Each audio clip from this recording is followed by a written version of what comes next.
Les Américains emploient le terme self-conscious, conscient de soi, comme quelque chose de négatif. En gros, j'étais en train de m'oublier, de prendre du plaisir dans la conversation.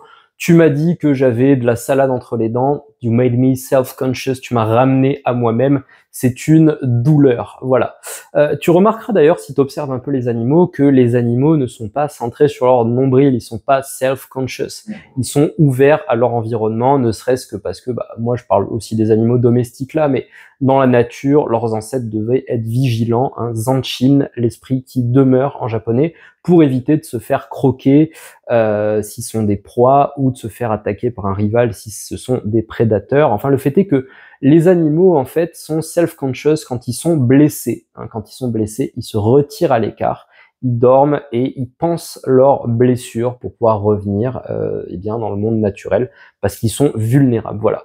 Donc, eh bien, trop penser à soi-même, c'est, on va dire, une attitude de proie, c'est une attitude d'animal blessé et c'est pourtant une attitude ultra majoritaire dans notre société. Donc, eh bien, si tu veux, on va dire, prendre un avantage à peu de frais, pense à toi-même avec légèreté et profondément au monde. C'est le 4e précepte de Musashi et je le trouve formidable à plus d'un titre, ne serait-ce que parce que le monde est un miroir dans lequel je peux me découvrir. Voilà, en ne pensant pas trop à moi-même, je peux ouvrir les yeux, les oreilles, le nez et percevoir tout ce que mon environnement a à m'enseigner. Et ainsi, j'ai une chance de mieux me comprendre, de mieux comprendre ma sociologie, d'où viennent mes goûts, d'où viennent mes affects, d'où viennent mes croyances, d'où viennent mes automatismes, d'où viennent mes aversions.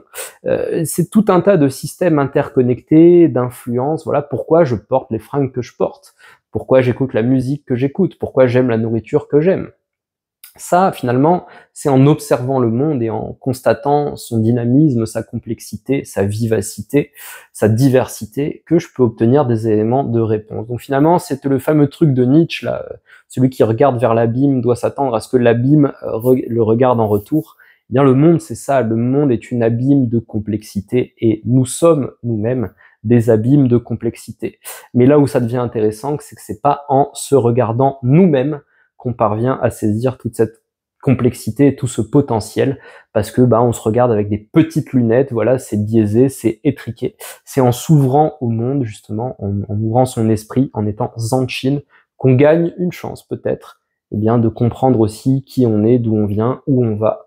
Penser à soi-même avec légèreté et avec profondeur au monde, voilà. Voir, c'est pas dans le Dokodo, mais Musashi en parle aussi dans ses écrits, voir ce qui est proche comme étant lointain et ce qui est lointain comme étant proche. Voilà, ça permet notamment, enfin, il y a mille et une applications de ce principe, parce que tu peux le voir en spatial, mais tu peux le voir aussi en temporel, hein, dans les moments où c'est pas facile. Pense à comment tu te sentiras quand ce sera terminé, par exemple. Ce qu'on fait tous assez naturellement, j'imagine, quand on passe sur la chaise du dentiste. Enfin voilà, pense à toi. D'ailleurs, intéressant, le dentiste. Comment il s'est retrouvé à vouloir être dentiste? Est-ce que c'était pour la sécurité matérielle? Est-ce que c'était pour faire plaisir à ses parents? Est-ce qu'il a un vrai intérêt pour l'émail et les gencives? Peut-être en m'intéressant à mon dentiste, en oubliant un peu comme ça la douleur. Quand il s'occupe de moi, j'ai une chance d'apprendre des choses très intéressantes. Surtout pour moi qui travaille la littérature, mais pour tout le monde, je pense vraiment que voilà, penser avec soi, avec légèreté, surtout que si tu t'oublies 5 minutes, je peux te faire une promesse, quand tu te seras retrouvé dans 5 minutes, tu seras toujours là. Hein, les gens, les objets, les animaux, les pensées disparaissent, mais soi-même, jusqu'à en tout cas une expérience dont personne n'est revenu pour l'instant et qui s'appelle la mort, enfin personne.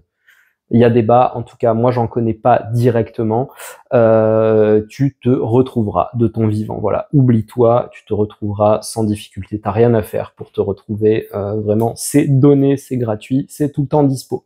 Merci d'avoir regardé cette vidéo en entier, j'espère qu'elle t'aidera à penser à toi avec légèreté et avec profondeur au monde.